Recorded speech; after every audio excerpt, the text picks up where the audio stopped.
Olá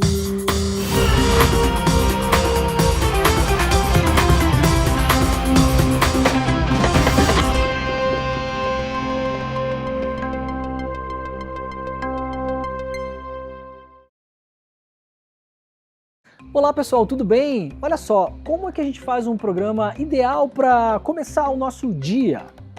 Com as principais notícias do Brasil e do mundo. O combate à desinformação. Um jornalismo também muito corajoso, claro. E um apresentador sem muitas, como direi, sem muitas papas na língua também. Desperta ICL com o Leandro Demore, um ano começando as manhãs com o melhor do jornalismo. Ai, cara. Muito bem, pessoal, está começando o nosso Desperta ICL. Hoje é 26 de abril, 7 horas da manhã, estamos ao vivo, horário de Brasília. Muito bom dia para todo mundo que nos acompanha aí pelas várias paragens desses 5.500 municípios do Brasil. Também bom dia, boa tarde, boa noite, boa madrugada para quem nos acompanha na reprise. Você sabe, este programa fica gravado lá no nosso canal do YouTube e também tem muita gente que acompanha este programa em vários países do mundo. Então bom dia para nossa audiência internacional que não para de crescer. Se você está chegando por aí em várias redes sociais que nós estamos transmitindo, bom dia para quem nos acompanha lá no Twitter, no ex-Twitter, Twitter, X, chama como você quiser. Eu vou chamar de Twitter o resto da vida esse negócio. Na Twitch, no Instagram e também no Facebook. Estamos ao vivo, claro, nos nossos canais do YouTube, no canal do ICL, no canal do Eduardo Moreira e no canal do Leandro Demore. Se você está chegando pelo YouTube, faça aquela sua maratona matinal do YouTube, deixa o like neste vídeo, ative o sininho, assine o canal, comente no nosso programa também no nosso chat, mas principalmente se você não quiser fazer nada disso, faça só a gentileza de compartilhar este programa. Clica aí no link de compartilhar e mande esse programa para as pessoas que você conhece, para o seu grupo aí de zap, para a sua lista de e-mail, posta na rede social, avise que nós estamos ao vivo nessa sexta-feira. Graças a Deus é sexta-feira, né, Pedro Falcão? Pedro Falcão passou a semana toda sem trabalhar. Isso é uma beleza, né, Pedro Falcão? Tá feliz? Tá com cara de quem dormiu. Isso é a principal cara, mais importante, né? A cara de quem dormiu. Eu, pelo contrário, dormi menos essa semana, porque quando eu tô viajando eu durmo menos ainda do que eu já durmo, Pedro Falcão. Nesse final de semana eu vou precisar dormir um pouco. Semana que vem vocês podem apresentar o programa, eu fico em casa. Não, eu acho que pode viajar semana que vem de novo. Pode ser? Posso viajar semana que vem de novo? Ai, ai, ai.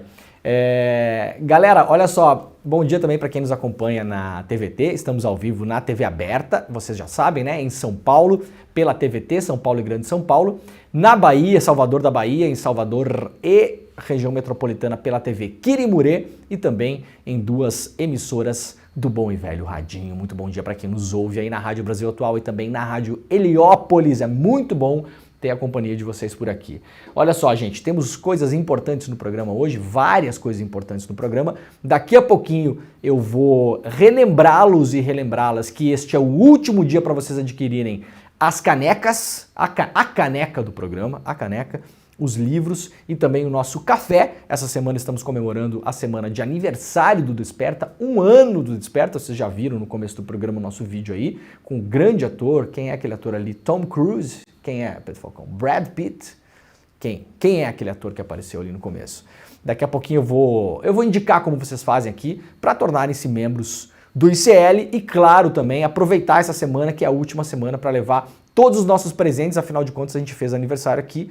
Eu até ganhei um bolinho aqui, mas a gente focou os presentes para a nossa querida e estimada audiência. Já tivemos aí centenas de pessoas que essa semana se tornaram membros do ICL para levar para casa a nossa caneca, os livros e o nosso amado café da agricultura familiar. E no final do programa teremos uma novidade para este final de semana. Então fiquem até o final, que no final do programa a gente vai anunciar uma super novidade que tem a ver também com a nossa semana de aniversário do Desperta. Nós teremos um evento ao vivo, exclusivo e grátis, um evento espetacular no domingo, beleza? Única apresentação de fato. Então no final do programa eu vou explicar para todo mundo o que é que está acontecendo por aqui, para todo mundo poder aproveitar, é de graça. É totalmente de graça, beleza? Então fiquem ligados que mais pro final do programa eu explico exatamente o que é que a gente planejou aqui para fazer o encerramento da nossa maravilhosa semana de aniversário.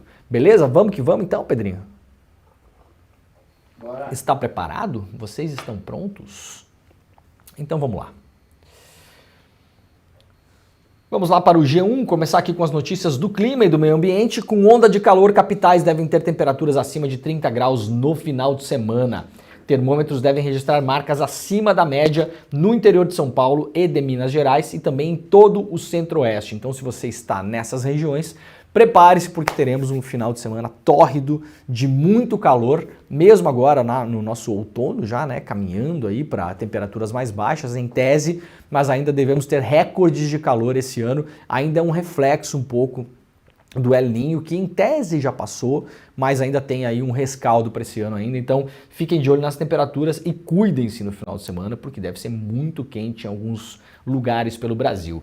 Lá na Folha de São Paulo, El Niño dobrou o volume de chuva no sul e deixou o resto do país abaixo da média em 2023. Lamentavelmente, a gente viu o que aconteceu, as tragédias climáticas do ano passado. Portanto, o Instituto Nacional de Meteorologia, o INMET, divulgou uma análise da influência do El Niño nas condições climáticas do país no ano passado e nos 3 primeiros meses deste ano, 2024. Os efeitos mais marcantes do fenômeno climático, que aquece as águas do Oceano Pacífico e influencia o clima em todo o planeta, ocorreram na variação de chuvas e nas ondas de calor pelo território do país.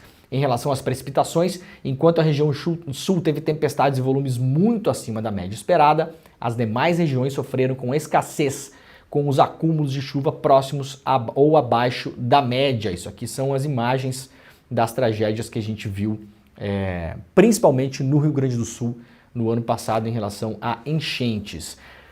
Segundo o INMET, os maiores volumes de chuva foram observados principalmente no Rio Grande do Sul, com os acumulados que superaram 2.000 milímetros no ano. O destaque ficou para o município de Passo Fundo, onde foi registrado um volume total de 2.840 milímetros, o que corresponde a quase 1.000 milímetros acima da média histórica anual do município. Ou seja, choveu muito, muito, e não só nesse município, mas em vários outros. O inverso foi observado em Mato Grosso. No município de São Vicente, o total de chuva foi de apenas 300 milímetros, sendo que a média histórica é quase 2.000 milímetros. Já em Matupá, no mesmo estado, choveu 760 milímetros em 2023, enquanto a média é de 2.000 também. Outra região que sofreu com a seca foi a região norte do país, em São Félix do Xingu. A média também foi quase mais da metade, na verdade, menos da metade da média histórica. Por isso a gente viu aquelas imagens, tristes imagens no norte do país, de rios ultra caudalosos. A gente viu imagens do Rio Madeira aqui, por exemplo, já sem condições de navegação dos barcos locais, que são super importantes porque fazem a ligação entre cidades em vários lugares do norte do país. Você só consegue de uma cidade para outra de barco, quer dizer, muitas vezes dá para ir com avião, só que você tem que fretar avião, aquela coisa, é mais caro, né? O grande modal de transporte acaba sendo o barco, os modais fluviais. Então, esse aqui já temos, então, para quem quiser entender o que aconteceu no ano passado e nos 3 primeiros meses desse ano em relação ao El Niño, aqui já temos a figura, a imagem. Como isso é cíclico, a gente vai ter, possivelmente daqui aos próximos anos, a gente vai ter a repetição de quadros muito parecidos como esse aqui, divulgados pelo INMET.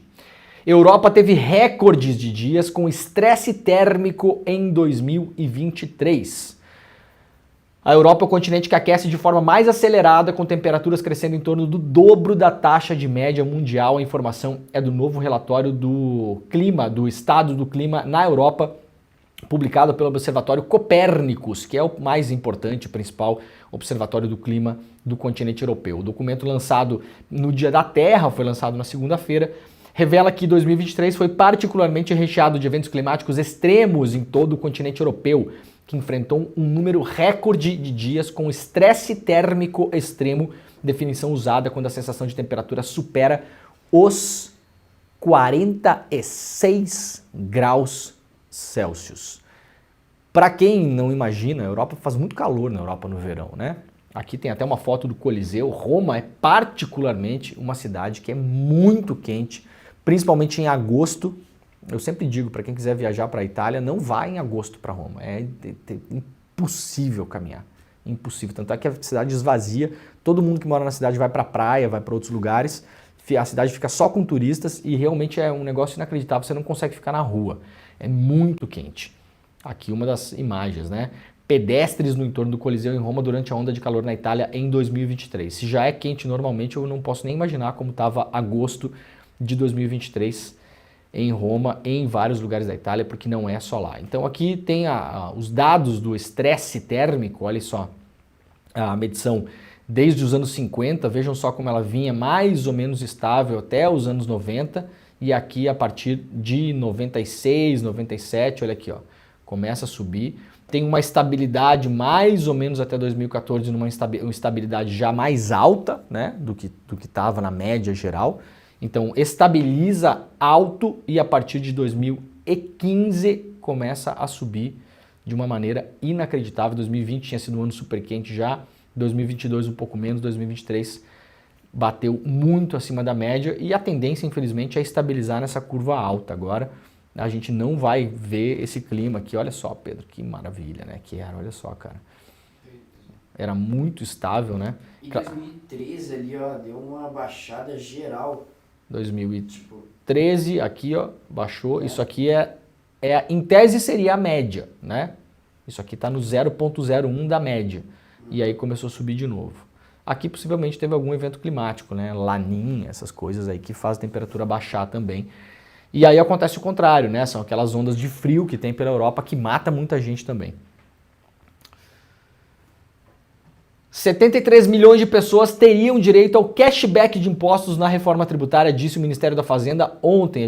Ontem a gente deu uma explicada geral aqui no que pode ser a reforma tributária, que foi entregue nas mãos do Arthur Lira pelo Fernando Haddad no dia de ontem, anteontem na verdade, né? E aí a gente deu uma geral aqui. Para quem quiser entender o que vai acontecer na reforma tributária, recupera o programa de ontem, porque está lá no nosso YouTube, está gravado lá. Vai mudar a maneira como a gente paga e até pensa impostos em muitas áreas, tá? A sua empresa vai pagar imposto de um jeito diferente, a gente vai pagar, se você é profissional liberal, tem 18 categorias que vai pagar menos imposto, engenheiro, advogado, o que mais que tinha lá? Médico veterinário, geólogo, várias profissões liberais vão pagar menos imposto do que pagam hoje.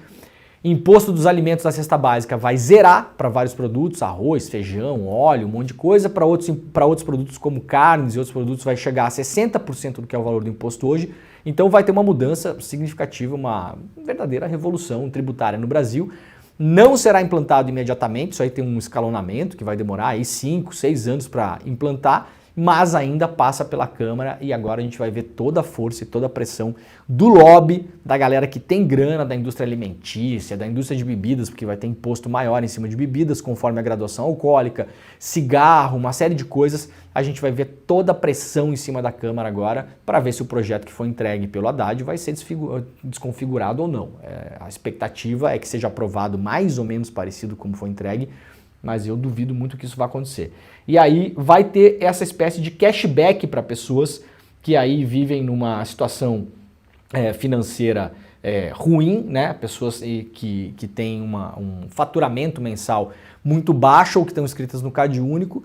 E aí o Ministério da Fazenda estima em 73 milhões de pessoas que, ao pagar suas contas de gás, luz, água e esgoto, podem ter esse cashback, que é na verdade uma grana que volta, uma grana teórica que volta para sua conta para virar desconto na próxima conta. Então isso também está incluído na reforma tributária.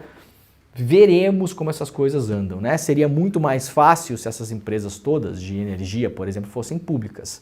Agora, como nós temos várias empresas privadas de energia, vários lugares do Brasil que estão privatizando as empresas de água e esgoto também, como é o exemplo de São Paulo, que está tentando desesperadamente vender a Sabesp, aí vocês imaginem a pressão desses grupos privados. A maioria deles são grupos multinacionais, internacionais. Imagine a pressão que esses grupos vão fazer, a grana que essa gente vai gastar com parlamentares das mais variadas formas, vocês podem imaginar, lícitas e ilícitas, para tentar barrar esse tipo de nova regra na reforma tributária.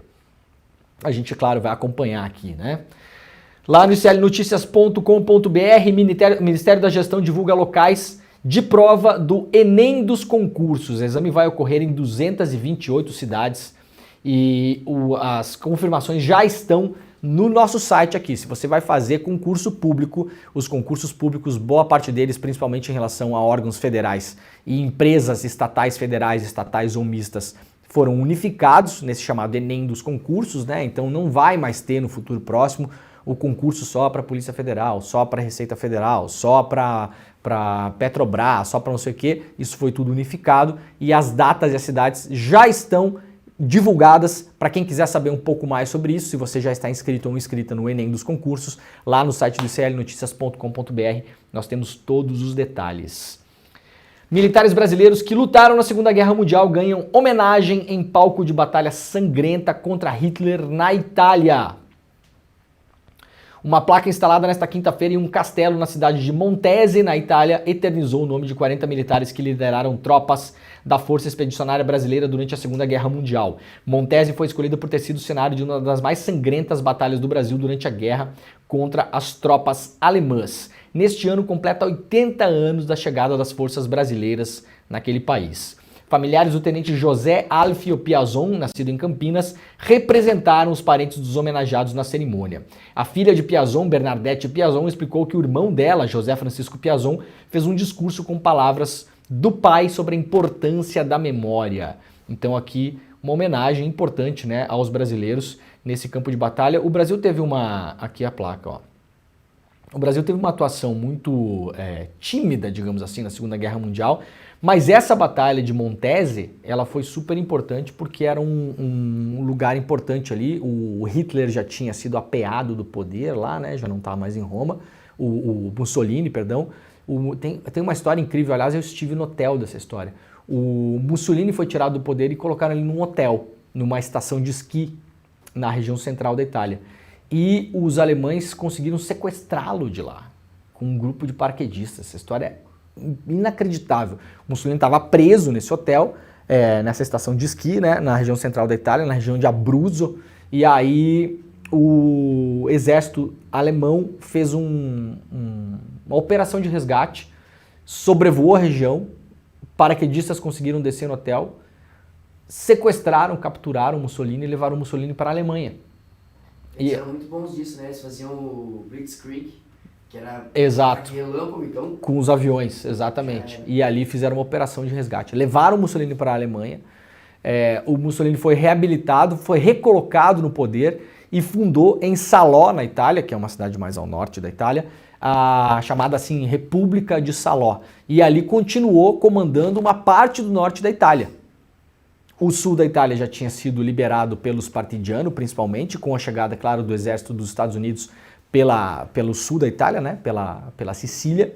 Foram subindo e aí foram liberando pouco a pouco. E ali na região central, em Montese, onde os brasileiros estavam, era uma região bem complicada, porque era justamente a linha de defesa da Alemanha ainda, da Alemanha nazista, protegendo Mussolini, que estava no norte da Itália. E o Brasil conseguiu ganhar essa disputa. Montese tinha uma montanha com um castelo na ponta, que era ponto de artilharia dos alemães, que estavam ali todos posicionados com metralhadora e tal, e os brasileiros fizeram uma importante batalha lá, uma batalha pequena, né, durou pouco tempo, mas é uma importante batalha porque acabou desbloqueando um pedaço onde as tropas da resistência italiana e dos Estados Unidos conseguiram passar e rumar ao norte depois, conseguir prender o Mussolini. Será que foi que fez aquela foto da A Cobra Vai Fumar? A cobra vai fumar, exatamente. É porque dizia-se que era mais... Na época, no Brasil, tirava-se onda com o exército brasileiro. Falava, o exército brasileiro não vai participar da Segunda Guerra. E aí tinha várias piadas, né? Já tinha meme, né? Nos anos 40. E aí uma das piadas era, é mais fácil uma cobra fumar do que o Brasil participar da Segunda Guerra Mundial. E aí o Brasil levou tropas, né? Principalmente tropas do exército e da Força Aérea Brasileira também. E aí tiraram onda com isso, né? Então a cobra vai fumar virou esse lema do exército brasileiro na Segunda Guerra Mundial, porque de fato o Brasil conseguiu participar da Segunda Guerra Mundial. Então é importante aí a gente registrar também, né? O exército brasileiro, em alguns momentos da sua história, prestou excelentes serviços, né? Em alguns outros não, né? No caso, em alguns outros, vários outros não. A história é complexa, né? Nada é tão simples assim. Olha, o procurador-geral Paulo Gonet disse que o youtuber Monark descumpriu decisão judicial reiteradamente, mas pediu para que se aprofunde investigações em relação a ele. O Monark é aquele youtuber que ficou famoso aí uns anos atrás no Brasil, porque defendeu várias bobagens lá no programa dele, né, no Flow Podcast, depois ele acabou saindo do programa, mas a principal bobagem do Monark foi ter dito numa entrevista junto com o Kim Kataguiri, que concordou, aliás, com a afirmação de que o Brasil deveria deixar que o partido nazista fosse criado no Brasil livremente, né? O partido nazista, não existe um partido nazista no Brasil, não é possível que se faça isso, porque é proibido por lei você usar a suástica e a cruz gamada, por exemplo. Em vários outros países você não pode montar partido nazista, na Itália é proibido montar partido nazista, na Alemanha, na Itália, pela Constituição do pós-guerra, é proibida a refundação do partido fascista, isso está na Constituição da Itália, né? E aí teve essa polêmica na época, tá, não sei o quê, o Monark foi chutado do podcast dele, montou um outro e ficou mais doidão ainda. Daí abriu a porteira, né? Aí começou a falar uma bobagem atrás da outra. Acabou sendo incluído no inquérito das fake news, na verdade no inquérito dos atos antidemocráticos, por ser um dos suspeitos, né, de ter inflamado as pessoas em relação à dúvida, em relação às urnas, ao processo eleitoral, o que levou ao 8 de janeiro. Hoje vive nos Estados Unidos, toca o seu programa de lá numa outra plataforma e o procurador-geral diz que ele vem, sim, reiteradamente descumprindo as decisões do Supremo Tribunal Federal, porque ele abre novas contas na internet, no Twitter, não sei o quê, fica lá postando, não poderia fazer isso, pelas decisões do ministro, mas o Paulo Gonet pediu para que se aprofunde as investigações em relação ao Monark. Eu já falei sobre o caso desse moleque várias vezes aqui. Eu particularmente acho que não tem elementos que a gente consiga enxergar de fora para colocá-lo no inquérito dos atos antidemocráticos. O Monark, eu não conheço pessoalmente, eu vou até fazer uma piada aqui, mas como o Monark também é um cara que tira onda de muita gente, eu vou tirar uma onda com ele, porque está liberado, né, o Pedro Falcão. O Monark, ele me parece só burro. E burrice não é crime no Brasil ainda, né? Não tem lá no Código Penal, né? Prisão de 3 anos por ser burro. Se tivesse, ia faltar cadeia no Brasil, aliás, né? Então, assim, o Monark me parece só um cara burro, né? Não parece um cara que estava lá tentando dar um golpe de Estado. Depois ele ficou mais doidão. Vou confessar que depois, o Monark, é difícil defender você, porque toda semana é um negócio, né? Monark, aprende com gente que foi presa, inclusive, e injustiçada durante muitos anos no Brasil, que acontece todo dia, não está acontecendo só com vocês não, tá? As pessoas, o que elas fazem quando elas têm um problema e que elas se julgam injustiçadas e conseguem, na maioria das vezes, comprovar a sua própria injustiça? O que elas fazem? Elas, em geral, ficam quietas, estudam o próprio processo, estudam direito e conseguem ajudar a própria defesa para tentar se livrar de uma condenação injusta. O Monark optou por uma outra coisa, ele fica dobrando a aposta todo dia, mas na minha opinião não faz muito sentido que ele esteja aí nesses inquéritos todos. Zema é denunciado por improbidade devido ao uso ilegal de verbas de fundo social. O governador de Minas Gerais é alvo de uma denúncia com acusação de improbidade administrativa protocolada por deputados estaduais da oposição. O documento foi enviado ao Ministério Público, ao Tribunal de Contas e à Assembleia Legislativa de Minas Gerais. Segundo os parlamentares, Zema gastou ilegalmente recursos do Fundo de Erradicação da Miséria, em especial a partir da abertura de créditos suplementares milionários para custear despesas distintas de ações sociais. A prática configura desvio de finalidade. O pedido é encabeçado pela deputada Bela Gonçalves, do PSOL lá de Minas Gerais. Zema, segundo a denúncia, já destinou ao menos 88 milhões de reais este ano, via decretos, ao pagamento de itens como abono de férias, gratificação de Natal, vantagem pessoal e diárias a colaboradores eventuais. O grupo estima que os gastos já superam 100 milhões de reais, ou seja, o Zema, em tese, pela denúncia, pegou dinheiro que era para um fundo de erradicação da miséria e está usando para outras coisas lá em Minas Gerais. Essa denúncia, portanto, foi protocolada e aí a gente vai acompanhar para ver se isso aqui vai andar ou não. Presidente do Superior Tribunal Militar sobre o 8 de janeiro, disse ele à coluna da Juliana Dalpiva lá no iclnoticias.com.br. É muito prematuro para se falar em anistia. Ministro Joseli Camelo afirmou à coluna que a população quer saber se o 8 de janeiro houve ou não houve tentativa de algum tipo de ruptura institucional. Ele foi ouvido pela repórter Carla Gamba, repórter lá do nosso site. O tenente brigadeiro do ar, Francisco Joseli Parente Camelo, presidente do Superior Tribunal Militar, afirmou à coluna que é muito prematuro para se falar em anistia sobre os crimes do 8 de janeiro.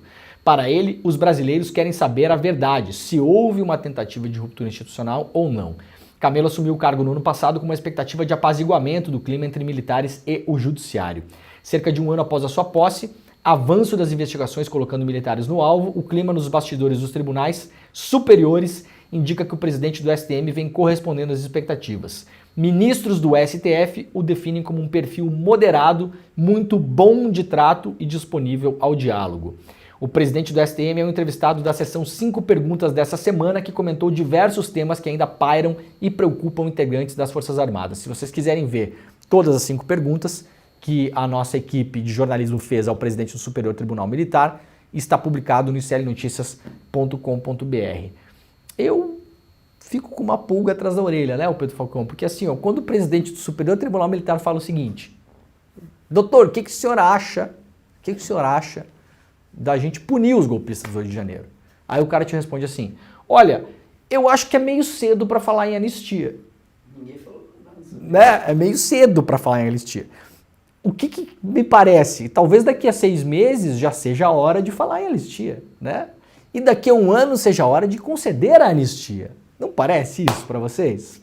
E daqui 2 anos, um prêmio. Né? E daqui uns 2 anos a gente dá um prêmio para as pessoas. A gente coloca eles no panteão dos heróis da pátria, as pessoas que tentaram lá quebrar tudo lá em Brasília.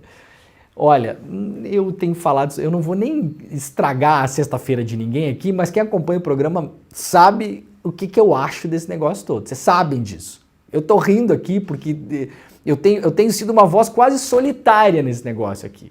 E agora, aos poucos, eu vejo outras pessoas que estão vendo as coisas que eu estou vendo. Eu espero estar errado, sempre, sempre. Olha, eu não quero de maneira nenhuma estar certo em relação a muitas coisas que eu falo aqui. Agora, tá cedo para falar em anistia, entendeu, pessoal? Tá cedo ainda. Ainda não é hora de falar em anistia.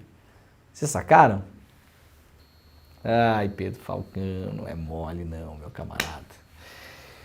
Olha, vamos lá para a notícia sobre Brumadinho. A Vale estaria gastando mais para recomprar ações do que para indenizar vítimas.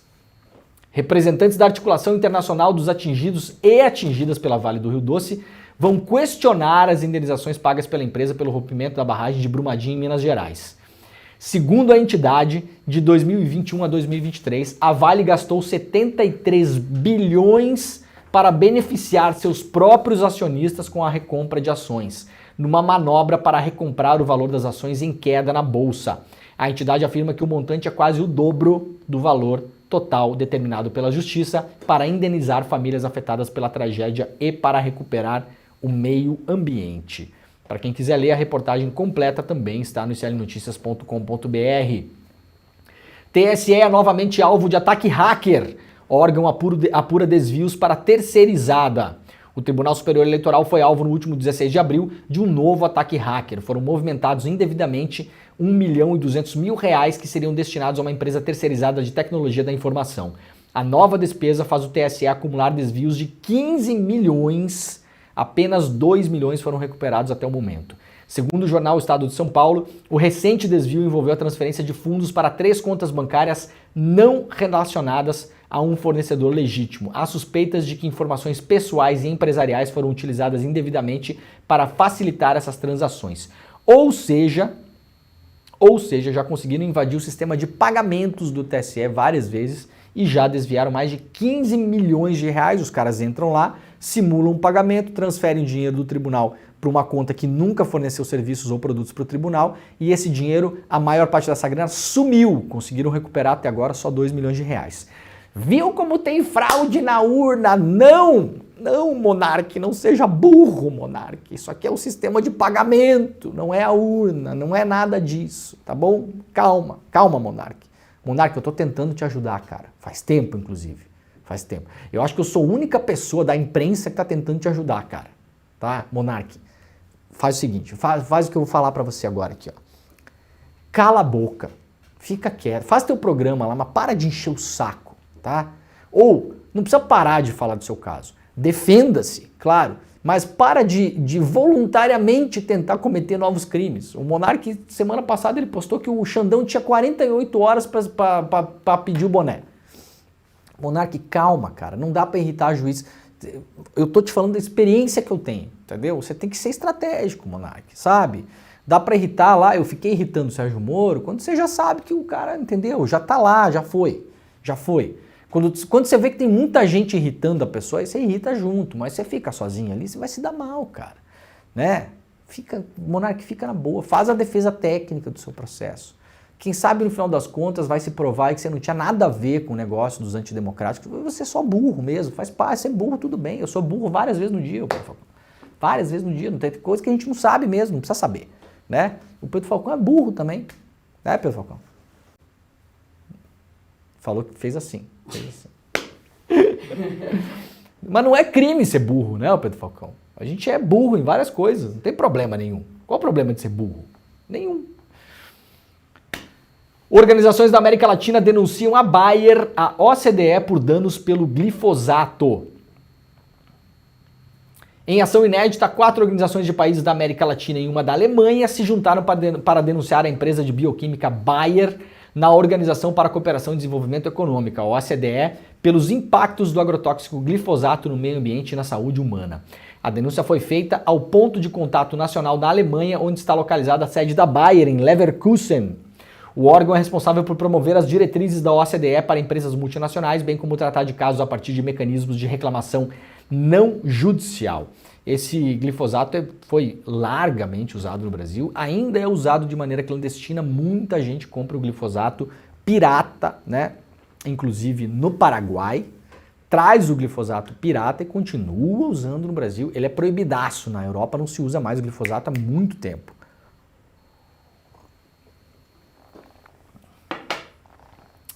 Muito que bem.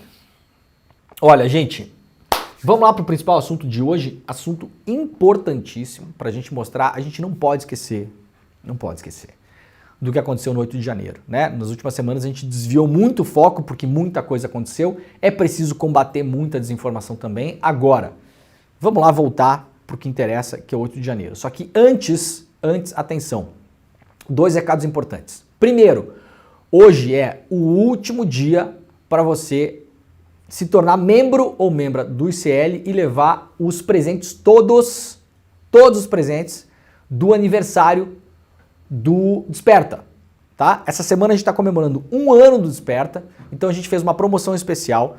Quem acessar o site despertaicl.com.br agora, tá? Eu tô falando, hoje é o último dia, depois não tem mais, aí acabou a promoção e foi. Quem acessar o site despertaicl.com.br agora vai fazer a inscrição para virar membro do ICL, a inscrição como membro solidário, e aí a partir daquele momento você vai ter acesso a tudo que o ICL disponibiliza, 250 cursos, tem de tudo lá, gente. Quer aprender a tocar violão? Tem curso de violão. Quer aprender mandarim? Tem curso de mandarim. Espanhol, inglês. Quer fazer preparativo para passar em concurso público? Tem curso preparativo lá, tem curso preparativo para o Enem. Seu filho, sua filha, enteada, vizinho, sobrinho, vai fazer Enem. Tem curso mesmo, organizado, com ementa, tudo bonitinho, não é um videozinho lá, horas de curso, tá? Que o seu molecão vai poder acessar lá e se preparar para o Enem. Preparativo para a OAB, tá se formando aí em Direito, vai ter que passar no teste da OAB, tem preparativo para a OAB, filosofia, história, matemática, Excel, curso de apresentação para fazer aquelas apresentações bonitinhas para a empresa, tem tudo, cara, 250 cursos, tudo mesmo, é um mundo de cursos.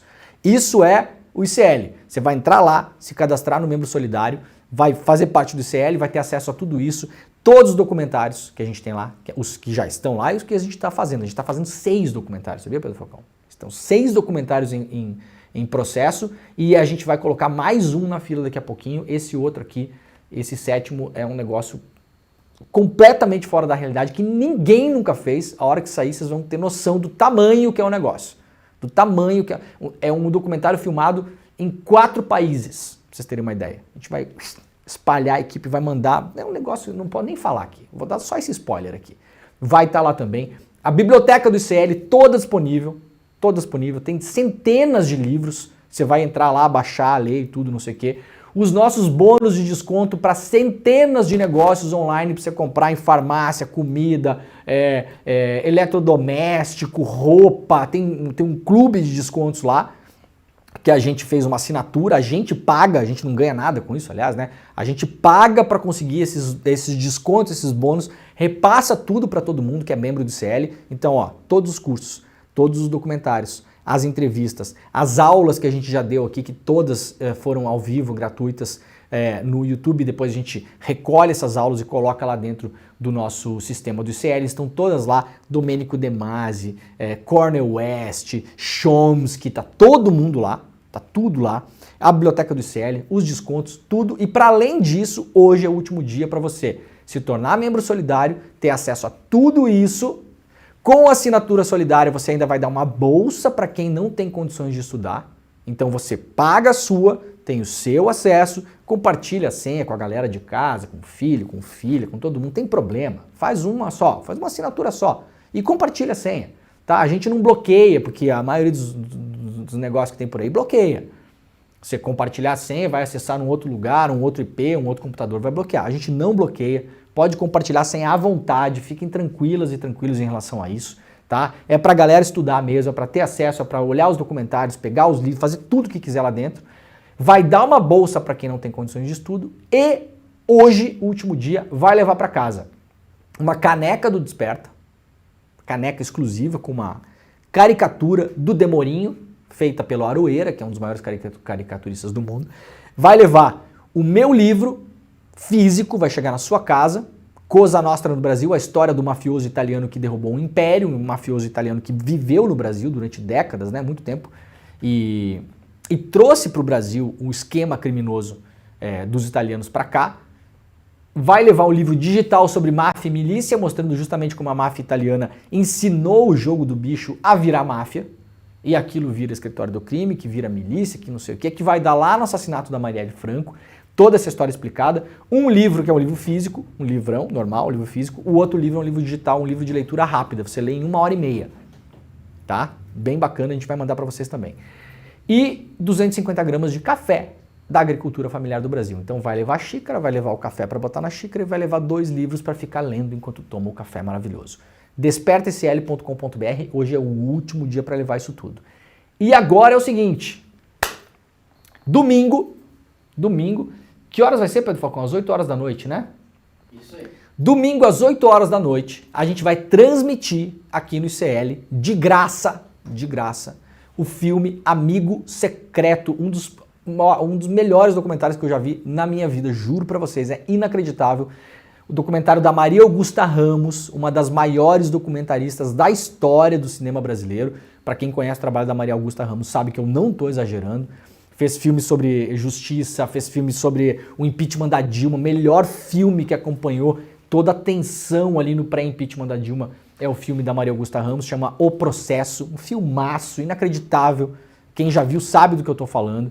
E a Maria Augusta Ramos fez um filme chamado Amigo Secreto, lançado em 2022, que é um filme que acompanha os bastidores do trabalho jornalístico do El País e do Intercept durante a Vaza Jato. Então, quando a Vaza Jato é publicada em 2019, a Maria Augusta Ramos, imediatamente na semana de publicação, ela coloca equipes para seguir jornalistas do Intercept e do El País no Brasil, para seguir o trabalho jornalístico dos jornalistas. A feitura das matérias, a conversa com fontes, e aí em paralelo vai mostrando o que vai acontecendo no mundo fora da redação, né? A soltura do presidente Lula, o julgamento do Moro no STF, onde ele é condenado como um juiz parcial, tudo que acontece, as eleições, tudo que acontece no Brasil, então são 2 camadas. Ela vai acompanhando os bastidores da Vaza Jato, com imagens exclusivas, um filmaço, estreou lá fora, teve versão para televisão europeia também, no cinema da Europa, um super filme que não está disponível aí online, se você procurar no YouTube você não vai achar, então a gente vai fazer uma sessão de cinema especial no domingo, às 8 horas da noite, a gente vai transmitir o filme na íntegra, de graça, e depois do filme vai ter uma entrevista exclusiva com a diretora Maria Augusta Ramos. Eu irei entrevistá-la. Então a gente faz o filme e depois tem a entrevista com a Maria Augusta Ramos para a gente falar do filme. Falar como foi feito o filme, como é que foram os bastidores. A Maria Augusta Ramos pegou uma pandemia de Covid no meio das filmagens, como foi filmar durante a pandemia, as incertezas em relação ao filme. Sabem quantas horas, o Pedro Falcão, sabe quantas horas ela filmou? O filme tem 2 horas, mais ou menos. A Maria Augusta Ramos filmou 150 horas para conseguir fazer um filme de 2 horas. É um trabalho colossal que mostra definitivamente esse pedaço da história do Brasil.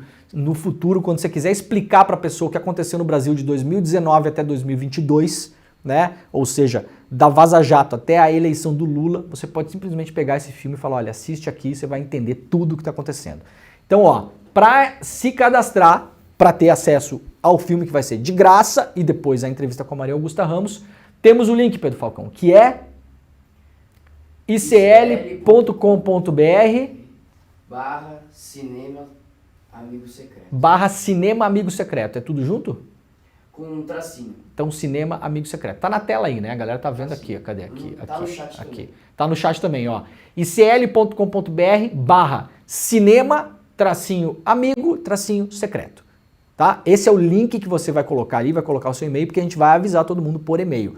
Domingo às 8 horas da noite, exibição exclusiva de um dos maiores documentários do Brasil, com uma das maiores documentaristas da história do cinema brasileiro. Da história do cinema brasileiro. A Maria Augusta Ramos é um monstro. E aí a gente vai fazer uma entrevista exclusiva com ela depois da exibição do filme. Só o ICL, né, cara? Fala sério.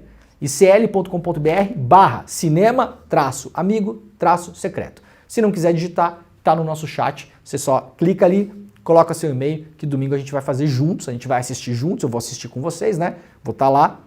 A gente começa ali, eu faço uma apresentaçãozinha breve ali, 2, 3 minutinhos, a gente vai pro filme e depois do filme vai ter uma entrevista com a Maria Augusta Ramos exclusiva para todo mundo aqui. É ou não é um programaço de domingo, em vez de você gastar tempo ficar vendo bobagem na televisão, tá bom? Então eu espero vocês todos lá pra gente ver esse super filme juntos.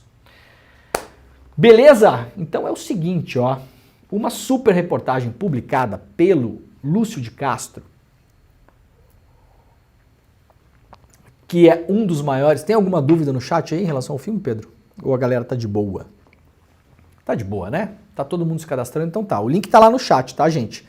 Para quem tá vendo pela televisão ou ouvindo pelo rádio, se tiver um tempinho, clica no YouTube aí só para pegar o link, tá? Mas de todo modo é icl.com.br/cinema-amigo-secreto, beleza? A gente se vê no domingão lá.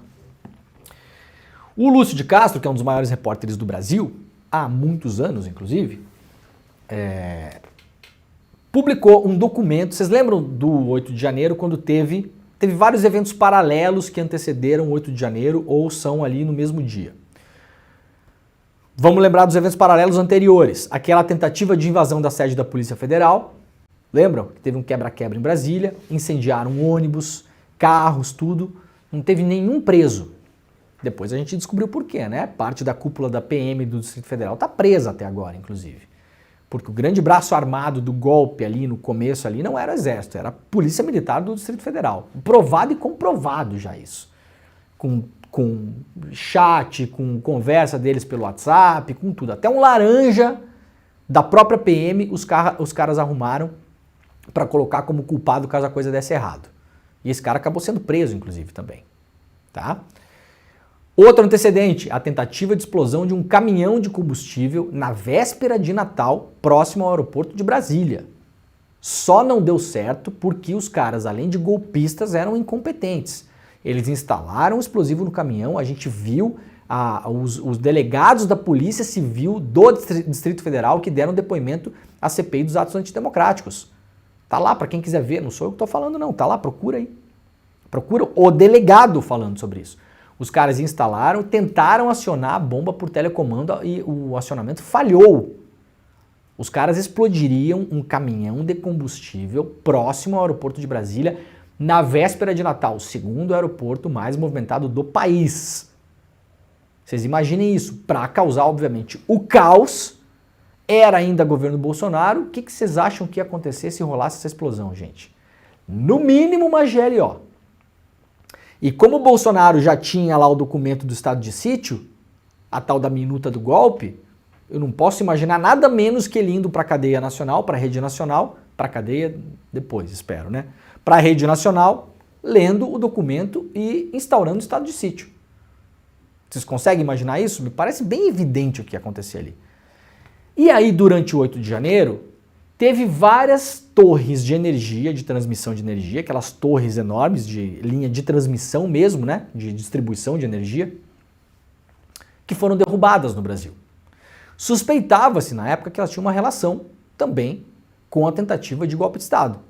Agora temos uma prova cabal, publicada pelo jornalista Lúcio de Castro, e a gente republicou, né? Ele tem uma agência chamada Agência Spotlight.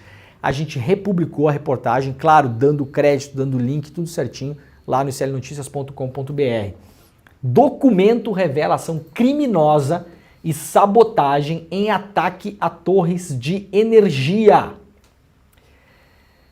3 torres de energia foram derrubadas em um curto espaço de tempo em Rondônia e no Paraná entre os dias 8 e 9 de janeiro de 2023, quando Brasília pegava fogo com a invasão e quebradeira geral de uma multidão de golpistas. Só que o mais grave vem agora. Um relatório da Agência Nacional de Energia Elétrica, a ANEEL, aponta como causas criminosas, ações criminosas, isso está no relatório, tá? Quais foram as causas da queda dessas torres de energia? Segundo o relatório da ANEEL, um relatório técnico que foi lá no local tentar entender o que aconteceu aqui. Caiu por causa do vento, corrosão, problema no solo. Os caras foram lá para tentar entender. O que é que diz o relatório técnico da ANEEL? O que é que aconteceu lá nessas torres? Aspas, ações criminosas de sabotagem. Ações criminosas de sabotagem. É isso que revela este documento publicado pela agência Spotlight do jornalista Lúcio de Castro. O relatório ainda completa: não foram registradas condições climáticas adversas que possam ter causado a queda das torres. Ou seja, não há nenhuma possibilidade dessas torres de energia terem caído por condições climáticas, nem por problema no solo, nem por inundação, nem por nada. O relatório fala em sabotagem e ações criminosas. A reportagem, portanto, do Lúcio de Castro, da agência Spotlight, revela o teor do documento da ANEEL obtido pelo repórter via Lei de Acesso à Informação. Segundo o texto, o documento afirma que as torres foram derrubadas por sabotadores profissionais. Olha aqui, ó. Isso aqui está no documento da própria Agência de Energia do Brasil. O país estava atônito com os ataques na Praça dos Três Poderes naquele mesmo dia, quando a primeira torre caiu. No dia 8, portanto, às 9h30 da manhã, em Cujubim, Rondônia. Em seguida, à meia-noite 13 do dia seguinte, caiu a segunda torre em Medianeira, no estado do Paraná. A terceira torre foi sabotada 27 minutos mais tarde em Rolim de Moura, novamente em Rondônia. O intervalo entre os 3 atos criminosos foi de apenas 3 horas e 10 minutos, o que mostra uma ação orquestrada pelo grupo. Olha aqui, ó, tá aqui o documento, né? Com os relatórios, os horários certinho, o local onde a torre caiu, o horário onde ela caiu e o relatório que foi feito pela ANEEL. De acordo com a reportagem do Lúcio de Castro, houve ataques a 24 torres entre os dias 8 e 30 de janeiro de 2023, em 14 lugares diferentes espalhados pelos estados de Rondônia, 4 ataques, Paraná, 4 ataques, São Paulo, 3, Mato Grosso, 1, Piauí, 1 e Pará, 1. Isso aqui são os locais, né? Então, em 4 locais do Pará, 4 locais de Rondônia, 3 de São Paulo, 1 no Mato Grosso, 1 no Piauí e 1 outro no Pará, 4 no Paraná, perdão, foram os locais onde, do dia 8 de janeiro ao dia 30 de janeiro, foram atacadas 24 torres de transmissão. Segundo a ANEEL, em pelo menos 3 delas houve casos de sabotagem por sabotadores profissionais, ou seja, pessoas que sabiam o que estavam fazendo lá, e consideradas pelo relatório como ações criminosas. Não há mais dúvida nenhuma do que aconteceu em relação a essas torres, que tem a mesma relação com os acampamentos golpistas, com o cara que tentou explodir o caminhão de combustível em Brasília, esse mesmo cara que tinha uma caminhonete recheada de armamento pesado, que segundo ele próprio declarou lá no tribunal, quando ele foi preso, ele distribuiria aquelas armas para os acampados em Brasília, para fazer o golpe de Estado. Então isso aqui tudo se insere num contexto, é mais um elemento aí para quem diz que não teve tentativa de golpe de Estado. Não teve. Eu não sei como é que é o nome que a gente dá para isso, Pedro Falcão. O que é? A pessoa estava querendo fazer um cosplay de Idade Média para ficar todo mundo no escuro e acender vela e ficar brincando de ler livro com vela? É isso? Então tá aqui mais uma vez comprovado. Trabalho de jornalismo brilhante, como sempre, do Lúcio de Castro, né? 4 das torres, portanto, foram ao chão. As 3 no primeiro dia de ataques e uma quarta também em Rondônia. O laudo da ANEEL define que houve sabotagem em todos os casos. Ocorreu a repetição sistemática de um conjunto de ações. Como é que foi feita essa sabotagem? Todos os parafusos da base das torres foram retirados, ficando a torre sem sustentação, possibilitando a queda. Além dos parafusos, foram cortados também os cabos de sustentação, ou seja, houve um modus operandi que se repetiu em cada um dos ataques, revelando a atuação de um grupo organizado e com pessoas treinadas para sabotar as torres. Tá aqui a imagem de uma das torres, isso aqui é o pé da torre que quebrou, né? Então, de novo, tentativa de derrubada de mais de 20 torres, em várias cidades do país, em vários estados, e não é que lá no Paraná o cara tentou derrubar de um jeito e lá no Pará do outro. Porque poderia, né? O cara lá no Paraná poderia pegar um disco de corte, por exemplo, e ir lá tentar cortar o pé da torre. Poderia. Não. Em todos os lugares onde as torres foram sabotadas, em todas as tentativas de sabotagem, 4 delas caíram, o modus operandi foi o mesmo. As pessoas serraram os cabos de sustentação e tiraram os parafusos específicos da base, onde se sabia que a partir da retirada daqueles parafusos, a torre iria cair. O modus operandi é idêntico em várias cidades diferentes. Ou seja, essas pessoas se organizaram de algum modo, posso imaginar que pela internet, usando o Zap, Telegram, sei lá o quê. Alguém ali, possivelmente que já trabalhou com instalação de torres, deve ter dado a dica, olha, para derrubar faz isso. Corta aqui, corta lá, e não é tira aqueles para não, tira esse e esse parafuso. Exatamente esses aqui, se você tirar, a torre vai cair e tira de um modo que ela vai cair de tal jeito que você também não corre nenhum risco. Ela vai cair, você tirou, sai correndo, ela vai cair, ninguém vai sair ferido, ninguém vai se machucar. Então agora está comprovado que isso fez parte, né? Torres derrubadas, caos poderia transferir poder ao exército, diz servidor. Um servidor em condição de anonimato, envolvido na apuração dos episódios do 8 de janeiro, resumiu o caso das torres da seguinte maneira para a agência Spotlight. É preciso não perder de vista que o caso das torres derrubadas começa no mesmo dia, quase que simultaneamente, exatamente horas depois do início dos eventos golpistas de Brasília, ao anoitecer, ou seja, teve a invasão da Praça dos Três Poderes e logo depois da invasão, aquele início de tentativa de golpe de Estado, a ideia é que ele perdurasse e logo depois disso os caras começaram a derrubar torres de energia em vários estados do país. A ideia, claro, era colocar muitas partes do país no escuro, sem energia elétrica. É a tempestade perfeita. Não era a tempestade perfeita? Se a coisa tivesse dado certo em Brasília, vocês imaginam, lá Brasília é uma coisa, tá lá, Brasília. Agora, vocês imaginam se vários estados do país, várias regiões, grandes regiões, começam a ficar sem luz. Você começa a dar uma sensação de caos para a opinião pública. E aí, horas depois, aparece o Bolsonaro na televisão e decreta um estado de sítio. Tá desenhado, né, Pedro Falcão? Tá evidente o que aconteceu ali. Para os negacionistas da tentativa de golpe, peguem essa reportagem e leiam a reportagem. Será que não tem nenhuma câmera de segurança, nada lá? É uma boa pergunta, né? Câmera de segurança nas torres. O problema é que essas torres geralmente é no meio de fazenda, no meio de floresta, né? Elas são... Não tem nenhum monitoramento de uma parte tão importante também é estranho. Vamos lembrar que era o governo Bolsonaro ainda, né? Acho que ninguém foi atrás de câmera nenhuma, né? Ninguém se interessou em ir atrás de câmera nenhuma quando aconteceu isso Perdão, não era governo Bolsonaro, já era governo Lula, mas os órgãos quase todos ainda eram dominados por bolsonaristas, né? A gente viu o GSI, por exemplo, né? Estava entupido de gente lá indicada pelo general Heleno. Então não imagino que alguém tenha tido qualquer ideia de buscar câmera de segurança. Segue dizendo aqui o servidor que foi ouvido pela agência Spotlight.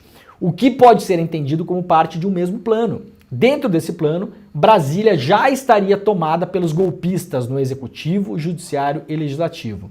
E problemas em série com a rede de energia trariam de vez o caos para o país. Restaria, claro, a decretação da garantia da lei e da ordem e o poder transferido para o Exército. E o governo estaria entregue. Hoje sabemos que era esse o plano. Isso aqui é uma declaração de uma pessoa que participou da investigação do 8 de janeiro. Então não é uma pessoa aleatória. Não é o jornalista Lúcio de Castro que está falando isso. Está bem claro o que aconteceu.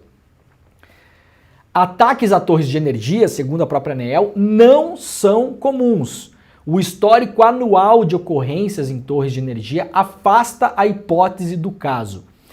Há suspeita, segundo a reportagem, de participação dos chamados kids pretos, como são conhecidos as forças especiais do Exército, que também estão sendo investigados pela possível participação de militares da ativa e da reserva na organização, logística e execução dos atos do 8 de janeiro. Ou seja, segundo a ANEEL, não é comum que tenha sabotagem de torre de energia pelo Brasil ao longo do ano. Né? Não é comum que aconteça isso. A gente teve aí 24 tentativas de derrubar torres, 4 caíram, todas do mesmo modo, serrar cabo, tirar parafuso da base, em vários estados diferentes, pouco tempo depois da tentativa de tomada de poder em Brasília. Me parece bastante evidente para os negacionistas da tentativa de golpe que esse documento é um documento muito forte. Esse documento não é banal, gente. De tudo que a gente viu aí da apuração do 8 de janeiro, esse documento está longe de ser banal. É um documento super importante para ser pensado no processo, para mostrar tudo o que aconteceu no pré, no durante e no pós do 8 de janeiro. Parabéns para o Lúcio de Castro, parabéns para o pessoal lá da agência Spotlight, que além de tudo é um jornalista independente, né? Tá rodando meio que do jeito que dá ali, não tem mais espaço na grande imprensa. E aí, para mim, essa aqui é uma das principais reportagens do ano no Brasil. Do ano, não tem dúvida nenhuma. Isso aqui podia ser manchete do Jornal Nacional. Tranquilamente, você consegue imaginar o Jornal Nacional abrindo o jornal, trazendo esse documento e colocando essa tentativa de sabotagem. O documento é muito sólido, não tem disque-me-disque. Os caras foram lá ver o que aconteceu nas torres e reportaram isso. Então é um documento super sólido. Não vai sair no Jornal Nacional, por quê? Porque o Jornal Nacional dá só o que eles acham que tem que dar e de vez em quando dá um negócio lá da Folha e da Veja, do Estadão e do Jornal Globo. É o que sai ali. Assim, raramente não há um interesse de informar a população, há um interesse de continuar sempre na mesma bolha dos mesmos brothers jornalistas, da galerinha ali, dos mesmos de sempre, se autorreferenciando e fazendo ali o trabalho deles, né? Então, beleza, é isso aí que é. Mas se o Jornal Nacional não vai dar, a gente está dando aqui. Espero que a gente possa também, depois a gente pode fazer um corte dessa parte aqui e colocar nas redes sociais. Muita gente pede cortes, então tá aí, ó, tá aí o corte. Tá comprovadíssimo um relatório muito sólido mostrando que o planejamento do golpe de Estado incluía no pós-imediato tentativa de tomada de poder em Brasília, colocar boa parte do país no escuro, gerando apreensão da população, gerando incerteza, e logo depois eu posso imaginar o Bolsonaro lendo a tal da minuta do golpe, que não é minuta, eu acho esse nome ruim, aquilo ali é um discurso à nação, está escrito em forma de discurso, onde o Bolsonaro, no final do discurso, decretaria estado de sítio, inclusive afastando o ministro Alexandre de Moraes, que é o que estava no documento, afastando ele. Sabe-se lá por que afastar o Alexandre de Moraes. Né? Não tem nada de constitucional nem legal em relação a isso. Muito bem, Pedrinho. Acabamos então. Então, ó, lembrem, domingo, sessão de cinema, 2CL. A gente vai exibir o filme Amigo Secreto. Exibição única e exclusiva, porque a gente só conseguiu essa distribuição. Aliás, agradeço ao pessoal da Vitrine Filmes, né, que é a produtora, distribuidora do filme. Esse filme foi para o cinema e não está disponível no YouTube em lugar nenhum. Então, domingo, se você quiser assistir o filme Amigo Secreto, que conta os bastidores da Vaza Jato, e explica uma parte da história importante do país, dirigido por uma das mais importantes documentaristas da história do cinema nacional, Maria Augusta Ramos. Você clica aí no link que está no nosso chat e depois da exibição do filme eu vou entrevistar a Maria Augusta Ramos, entrevista exclusiva também para o ICL. Domingo às 8 horas da noite a gente se vê lá, tá bom? Segunda-feira estaremos de volta às 7 horas da manhã. Este foi o Desperta ICL, agora vocês fiquem com o ICL Notícias, primeira edição. Segunda-feira voltaremos. Tchau! A gente está fazendo história, construindo a maior comunidade de empreendedorismo e negócios do Brasil, hackeando o sistema e vencendo eles nas regras deles. Mas isso tudo é só o começo, porque agora chegou a hora de despertar. A hora de construir um empreendedorismo onde os negócios prosperam e as pessoas têm dignidade. Esse momento histórico vai acontecer aqui, na Vibra São Paulo, a maior casa de espetáculos do Brasil, nos dias 14, 15 e 16 de junho. Anotem na agenda e se preparem. Mais de 4.000 pessoas juntas, participando do evento de empreendedorismo mais incrível já realizado no Brasil. Aqui a gente vai assistir ao melhor grupo de palestrantes já reunido no Brasil. Palestras técnicas com grandes especialistas e shows maravilhosos para sacudir a plateia e colocar essa casa abaixo. E vão ter várias dinâmicas também, para vocês poderem ampliar a rede de relacionamento de vocês e, quem sabe, fazerem vários negócios. Você não pode perder essa chance. Participe do Despertar Empreendedor, esse evento único. Vamos redefinir o conceito de empreendedorismo no Brasil. Por que um senhor que vai numa agência bancária junto com a sobrinha e se descobre que ele estava morto, vira meme nas redes digitais? Como é que uma situação perturbadora vira parte da indústria de memes? Eu conversei com o jornalista Matheus Pichonelli, do ICL, para analisar toda essa dinâmica. É hoje no Em Detalhes, a partir das 10h30 da manhã, depois do ICL Notícias, primeira edição. Te espero.